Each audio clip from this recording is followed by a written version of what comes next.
Hey there, it's Susan Pierce Thompson, and welcome to the weekly vlog.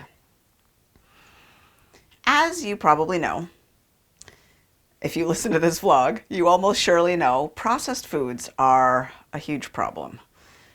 There was a great study that came out a few years ago showing that it's the processing of foods that's driving weight gain. What they did was they took a small number of people. It was a metabolic ward study, which is very expensive to do. They had people sequestered on a hospital ward floor. They couldn't go anywhere, and they fed these people very carefully controlled diets. They split people into two groups, equal numbers of men and women. They split people into two groups, and they fed one group an unprocessed foods diet and one group a processed foods diet, but the diets were matched for amount of sugar, amount of fiber, amount of fat, amount of protein, amount of carbohydrate. The diets were matched. It was just processed versus unprocessed. And what they found was that people who ate the processed foods diet gained weight very rapidly, and the people who ate a whole foods diet didn't. As a matter of fact, they lost a little bit of weight. But then they switched the people in the two groups, and then the people who are now in the processed foods condition gained weight, and the people who had been eating processed foods who are now eating whole foods started, easily losing that weight. None of these people had weight issues to start. The study really showed it's processed foods that are driving a lot of our issues. So in 2009, researchers in Brazil came out with the NOVA, N-O-V-A, the NOVA food processing classification system to classify foods by their level of processing. Now, this is a great idea, super helpful. And with a classification system, you could start to, for example, say, all right, we need school lunches to adhere to this sort of minimal benchmark of not being too processed, right? I think current research shows that 2/3 of the calories that kids and adolescents are eating are ultra processed foods. And oh, by the way, it was those researchers in Brazil who coined that term, ultra processed foods.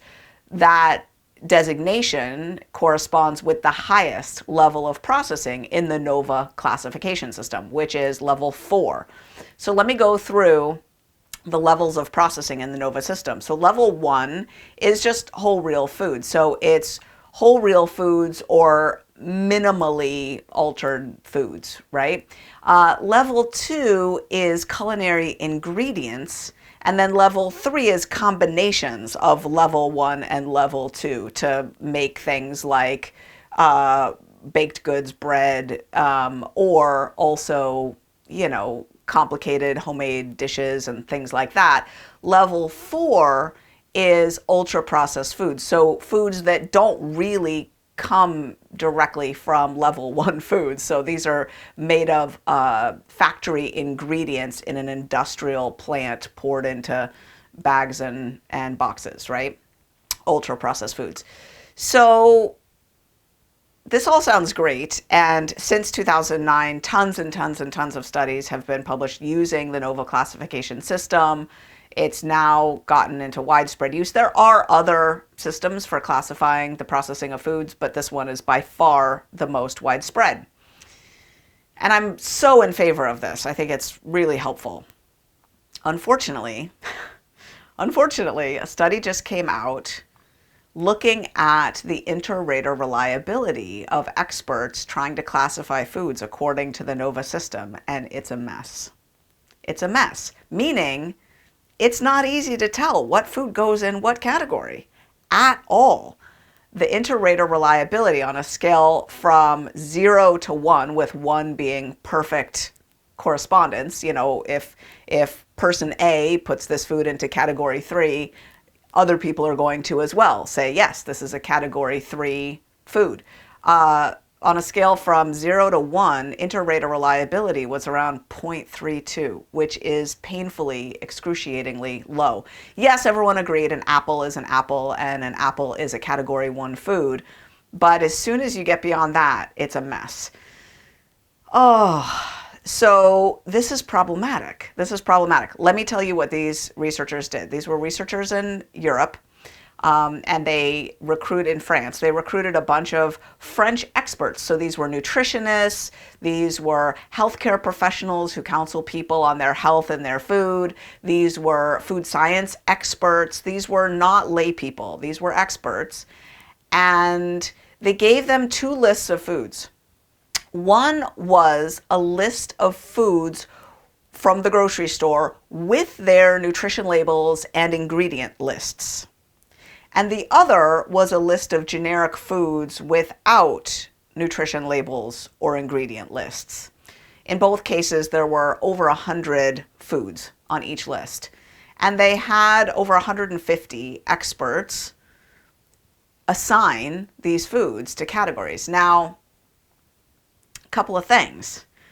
The results were no better when they had access to the ingredients list and the nutritional profile. No better, which is problematic, right? It's like, even when you know exactly what's in the food, it's still hard to determine what category it should go in. Yeah, so let me give you an example of a food that was incredibly spotty in terms of its categorization: plain yogurt. Now, some of the experts, I guess, noticed that plain yogurt is actually explicitly listed in the NOVA classification system as an example of a category 1 food. So they put it in category 1. But the non-alcoholic fermentation process, which is how you make yogurt, is explicitly listed as a category 3 process. So a lot of people put it in category 3.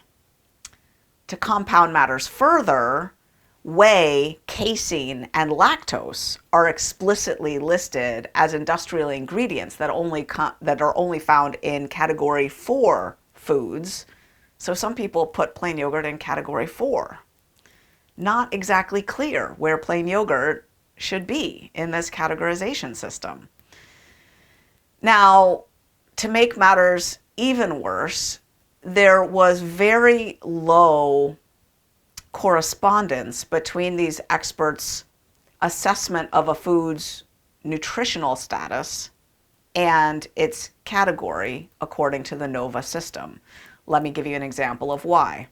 A can of plain green beans, whole plain green beans in a can with some salt, that's a category 3 food according to the NOVA system. Now, I eat a can of plain green beans. To me, that's a whole real food. That's category 1. But because it's got some salt in it, and salt is category 2, you combine that with green beans, and now you've got a category 3 food, which by definition is a mixture of a category 1 and a category 2 food. But Smucker's grape jelly, like ultra-processed grape jelly, would also be a category 3 food. You've got grapes and grape juice, and then you're mixing it with sugar. Now, white sugar, ultra-refined white sugar, is a category 2 food according to NOVA. White sugar, white flour, both category 2, those ingredients. As a matter of fact, they're the classic examples: salt, sugar, oil, flour. Those are the classic examples of what's listed as category 2 foods. They call those, ingredients. So you mix sugar and grapes together and you smush it all up and whatever, and you got grape jelly, which is now a category 3 food. I mean, we can all agree that a can of green beans is nowhere near grape jelly in terms of nutritional value, nutritional impact, right? And so very little correspondence between the category of the food and the nutritional status of the food.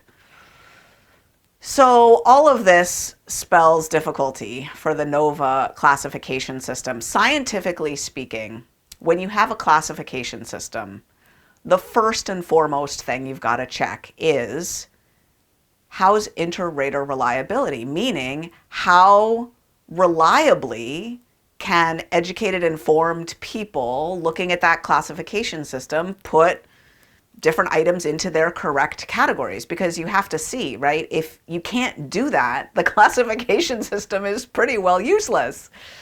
So I'm so sorry, NOVA system, but you're not helpful. That's not effective. That's not helpful. Oh. So we're going to need something that is more helpful, but my prediction, unfortunately, is that I don't think it'll be developed, at least not anytime soon. I hope someone does develop something that would be an effective classification system of food processing, of the processing of foods.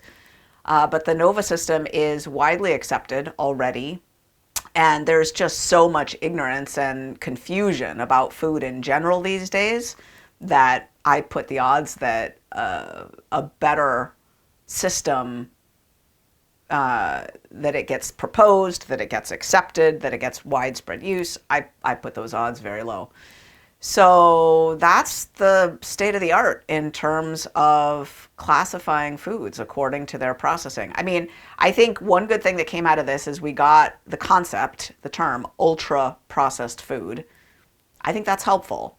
And as for the rest of it, figuring out on some sort of hierarchy which foods are more or less processed than others, we got a long way to go. It's sad but true. That's the weekly vlog. I'll see you next week.